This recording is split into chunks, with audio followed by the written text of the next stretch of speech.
Magandang umaga po, Aling Honor. Ipinatawag niyo daw po ako. Oo, ipinatawag kita. Kahapon ay tinitignan ko ang listahan ng mga utang dito sa tindahan. At napansin ko lamang na ang haba ng listahan mo dito. Pero hindi kita kilala. Taga rito ka ba?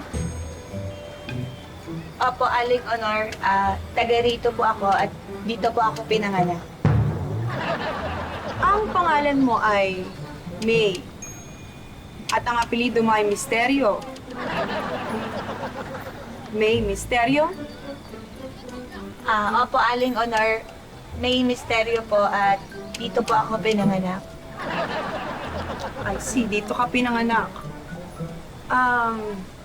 Saan ka pinanganak nga? Sa ospital ba?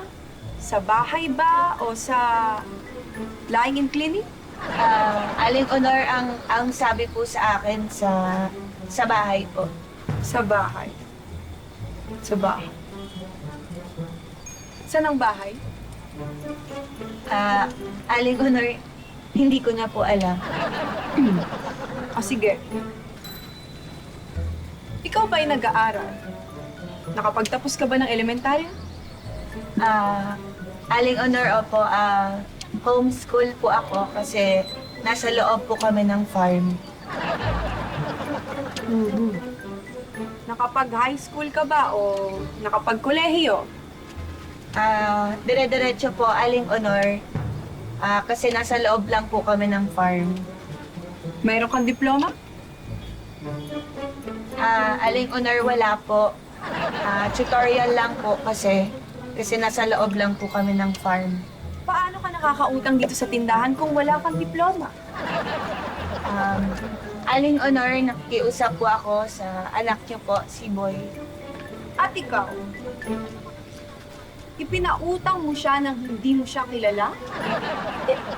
Inay, naawa kasi ako sa kanya eh. Sabi niya kasi, nasa loob lang siya ng farm. I find this hard to believe. Nay, may kinalaman po kasi sa pugo. Aling Honor, opo, may kinalaman po ako sa pugo. Pugo? Anong pugo? Itlog ng pugo po, Aling Honor. Nag-aalaga po kami ng mga pugo sa farm, tapos ibinebenta po namin yung itlog, kagaya po nung kinakain po ni Boy. Ayan? Ayan ang pugo? Oh, Nay, sarap-sarap nga ng itlog ng pugo eh. Ha? At ikaw naman pala, kaya mo pinapautang yung May na yan dahil nasuhulan ka. Ha? May? May! May! Asa Ay, si May? Nay, heh, wala na.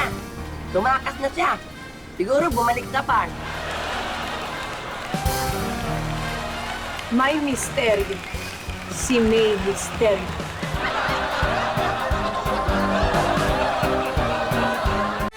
Tawa, tawa, tawa,